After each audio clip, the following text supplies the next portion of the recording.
بسم اللہ الرحمن الرحیم۔ الصلاۃ والسلام علیک یا رسول اللہ وعلی آلک و اصحابک یا حبیب اللہ۔ لاکھوں کروڑوں درود محمد اور آل محمد پر کہ جن کے صدقے اور وسیلے سے اللہ پاک نے ہم پر اپنی بے پناہ عنایات جاری رکھی ہوئی ہیں۔ معزز سامعین کرام، السلام علیکم۔ پچھلی ویڈیو میں ہم نے گفتگو کی تھی کہ اللہ تعالیٰ رات کے آخری حصے میں آسمان دنیا پر آ کر پکارتے ہیں کہ ہے کوئی مانگنے والا جسے میں دوں، ہے کوئی ایسا بندہ جو مجھے پکارے اور میں اس کی دعا قبول کروں۔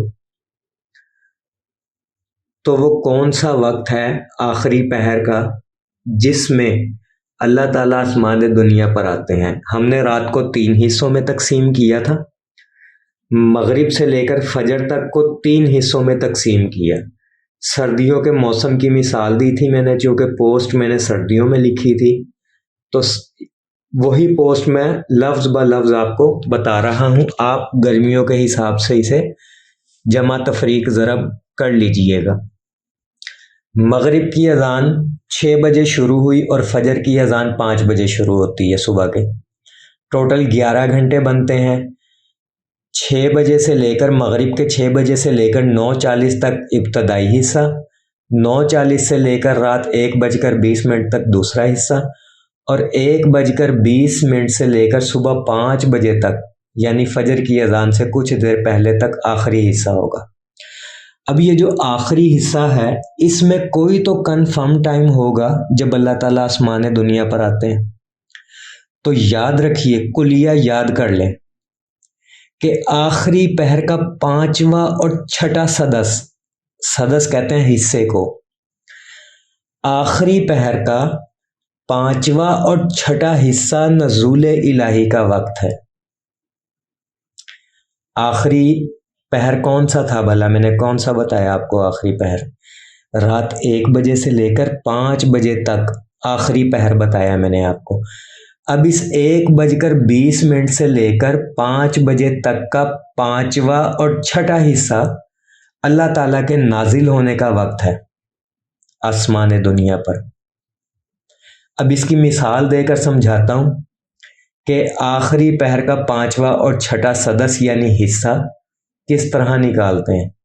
دیکھیں یہ بالکل آسان ہے، جیسے آپ نے رات کے 3 حصے بنائے نا، کہ مغرب کی 6 بجے سے لے کر 9:40 تک پہلا حصہ، 9:40 سے لے کر 1:20 تک دوسرا حصہ، اور 1:20 سے لے کر صبح 5 بجے تک تیسرا حصہ۔ اسی طرح آخری پہر کے بھی حصے بنا لیں۔ جو 5واں اور چھٹا حصہ ہوگا نا، جس وقت میں 5واں اور چھٹا حصہ بنے گا، کنفرم ٹائم ہے کہ اللہ پاک اسی وقت نازل ہوتے ہیں آسمان دنیا پر۔ مثال دیتا ہوں میں آپ کو۔ رات کا آخری حصہ میں نے بتایا 1:20 سے شروع ہو کر 5 بجے ختم ہوتا ہے، تو 1:20 سے 5 بجے تک کے درمیان جتنے گھنٹے ہیں نا، ان کا 5واں چھٹا حصہ نکال لیں۔ یہی وہ وقت ہے جب اللہ تعالیٰ آسمان دنیا پر آتے ہیں۔ کیسے؟ 1:20 سے لے کر 1:57 تک پہلا حصہ، پھر 1:57 سے لے کر 2:34 تک دوسرا حصہ، 2:34 سے لے کر 3:11 تک تیسرا حصہ، 3:11 سے لے کر 3:48 تک چوتھا حصہ، اب 3:48 سے لے کر 4:25 تک 5واں حصہ، 4:25 سے 5 بجے تک کا چھٹا حصہ۔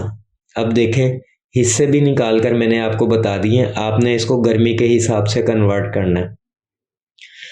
تو معلوم یہ ہوا کہ 3:38 سے لے کر 5 بجے تک اللہ تعالیٰ 7ویں آسمان پر موجود ہوتے ہیں خاص دعائیں قبول کرنے کے لیے۔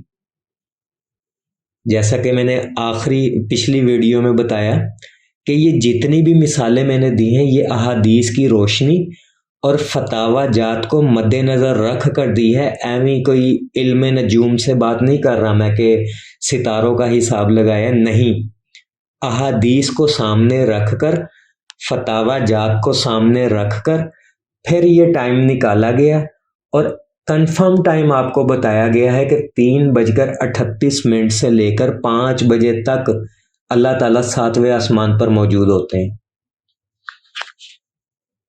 یہ سردیوں کا ٹائم میں بتا رہا ہوں، یاد رکھیں آپ نے اسی طرح گرمیوں کا ٹائم کنورٹ کرنا ہے۔ وقت تھوڑا ہے، کام بہت زیادہ ہے، نہیں تو میں گرمیوں کے موسم کے حساب سے آپ کو اس کی مکمل ڈیٹیل نکال کر دیتا، لیکن اتنا ٹائم نہیں ہے۔ اس پوسٹ کو تیار کرنے میں 4-5 لوگوں نے حصہ لیا۔ تو میرے عزیزو، اللہ تعالیٰ کے آسمان دنیا پر نزول کا جو وقت ہے اس کو پہچانے۔ نبی کریم صلی اللہ علیہ وآلہ وسلم نے فرمایا کہ رات کی ساعتوں میں ایک ساعت ایسی ہے جسے جنت کی ساعت کہتے ہیں، اس ساعت میں جو بھی دعا مانگی جائے وہ لازمی قبول ہوتی۔ آپ نے 50 ارب روپے بھی مانگے ہیں تو وہ قبول ہوگی دعا۔ یہ حصہ کسی خوش نصیب کے حصے میں آتا ہے، رات کا یہ حصہ کسی خوش نصیب کو ملتا ہے، ہر کسی کے حصے میں نہیں آتا یہ۔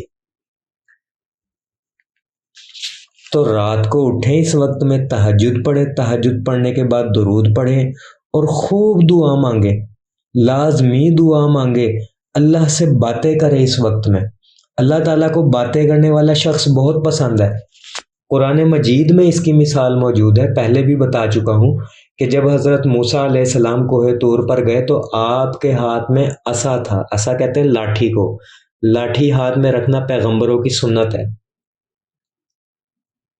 تو جب کوہ طور پر گئے موسیٰ علیہ السلام، ہاتھ میں عصا تھا، تو اللہ تعالیٰ سب کچھ جانتے ہیں، دیکھیں۔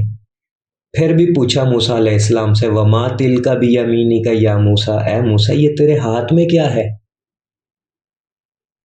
اب ذرا غور کرے، اللہ پاک بندے سے باتیں کرنا کتنا پسند کرتے ہیں اور چاہتے ہیں کہ میرا بندہ لمبی گفتگو کرے مجھ سے۔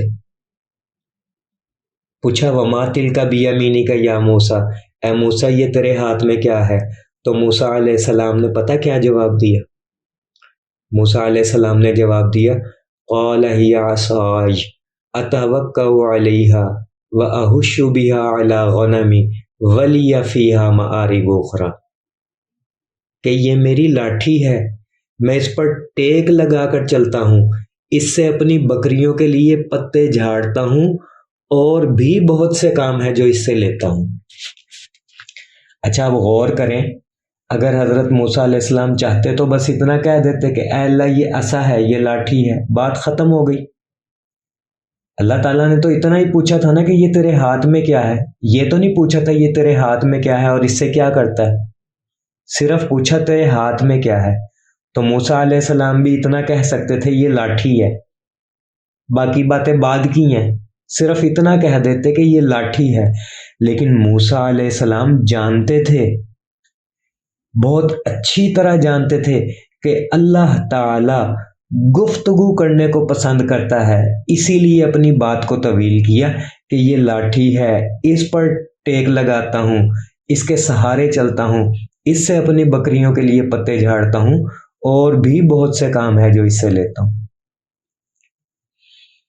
تو میرے عزیزو، آپ بھی تہجد میں درود شریف پڑھ کر رو رو کر لمبی دعا مانگا کریں، ملے گا، لازمی ملے گا، ضرور ملے گا اور بھرپور ملے گا، کیونکہ تہجد وہ لاڈلی عبادت ہے جو آپ کی بات رب سے منوا ہی لیتی ہے۔ رات کا آخری پہر ہو، سجدے میں سر ہو اور اپنے گناہوں پر ندامت ہو، اللہ سے رو رو کر معافی مانگی جا رہی ہو، اور پھر اچانک غیب سے آواز آئے، تم پہ جچتی نہیں ہے پسپائی، اپنی نظریں اٹھاؤ معاف کیا۔ کتنی خوبصورت بات ہے، غیب سے اگر آواز آ جائے کہ اے میرے بندے اس طرح نہ رو، پریشان نہ ہو، اٹھ اور میں نے تجھے معاف کر دیا۔ دعا گو ہوں کہ اللہ پاک ہم سب کو رات کے اندھیروں میں آنسوؤں کے ساتھ درود پاک پڑھنے، پڑھوانے، لکھنے، لکھوانے اور اس کی اشاعت و تبلیغ کرنے والا بنائے۔ ایک مرتبہ پھر بتا دیتا ہوں کہ یہ جتنی بھی ٹائم ٹیبل میں نے آپ کو بتایا ہے، یہ سب احادیث کی روشنی میں اور فتاوی جات کی روشنی میں نے آپ کو بتایا ہے، کسی علم نجوم کی رو سے نہیں بتایا، ساری احادیث سے یہ باتیں ثابت ہے۔ اور اس پوسٹ میں اس کو تیار کرنے میں 4 لوگوں نے خوب محنت کی، جن میں محترمہ نوشین صاحبہ ہے، عاصم صاحب ہیں، اور ایک خاتون اور ہیں جن کا میں نے نام نہیں پوچھا۔ ان احباب کے لیے خصوصی دعا کریں کہ اللہ پاک ان کو جزائے خیر عطا فرمائے۔ مجھے تھوڑی سی دقت پیش آ رہی تھی اور میں چاہتا تھا کہ اس میں کسی بھی قسم کی کوئی غلطی نہ ہو، تو میں نے گروپ میں ایک پوسٹ کی تھی فیس بک پیج پر کہ جن لوگوں کی میتھ اچھی ہے وہ اس پوسٹ کو بنانے میں میرے ساتھ مدد کرے۔ تو ان 3-4 لوگوں نے، 1-2 لوگ اور ہیں، مجھے ان کا نام نہیں یاد، ذہن سے نکل گیا، انہوں نے میری مدد کی ان کے حساب میں، اور جو میں نے وقت نکالا ہے، ہم سب کے وقت میں 2-3 منٹ کا، 5 منٹ کا، 7 منٹ کا فرق آ رہا تھا، لیکن خلاصہ یہی ہے کہ نزول الہی کا وقت آخری پہر کے 5ویں اور 6 حصے میں ہوتا ہے۔ آخری پہر نکال لے اور آخری پہر کا بھی 5واں 6 حصہ نکال لے، یہی وہ کنفرم وقت ہے جب اللہ تعالیٰ آسمان دنیا پر نازل ہوتے ہیں۔ اور آپ لوگوں سے گزارش ہے کہ ویڈیو کو غور سے سنیں، بار بار مشق کریں، غلطی کی گنجائش نہیں ہونی چاہیے، کیونکہ یہ بڑا نازک وقت ہے۔ آپ اتنی محنت کر کے وقت نکالیں اور وہ پھر غلط نکل آئے تو پھر فائدہ تو کوئی نہ ہوا۔ اس لیے اس کو ویڈیو کو غور سے سنیں، کاپی پر، جیسا میں نے پہلے شروع میں بتایا کہ کاپی پر لکھ کر مشق کریں، اور اگر میرے پاس ٹائم ہوا تو مجھ سے کہیں، آپ مجھ سے میسج کریں، اگر میرے پاس ٹائم ہوا تو میں آپ کی لازمی ہیلپ کروں گا یہ وقت نکالنے میں۔ فی الوقت تو کتابوں کی تقسیم میں مصروف ہوں، میرا خیال ہے کہ 1-2 ہفتے مجھے وقت نہیں ملنا، لیکن پھر بھی کوشش کرنے میں کوئی حرج نہیں ہے، انشاءاللہ اللہ پاک کوئی نہ کوئی رستہ بنا دیں گے۔ دعا گوں کہ اللہ پاک ہم سب کو درود شریف پڑھنے، پڑھوانے، لکھنے، لکھوانے اور اس کی اشاعت و تبلیغ کرنے والا بنائے۔ صلی اللہ علی محمد، صلی اللہ علی محمد، صلی اللہ علی محمد۔ السلام علیکم۔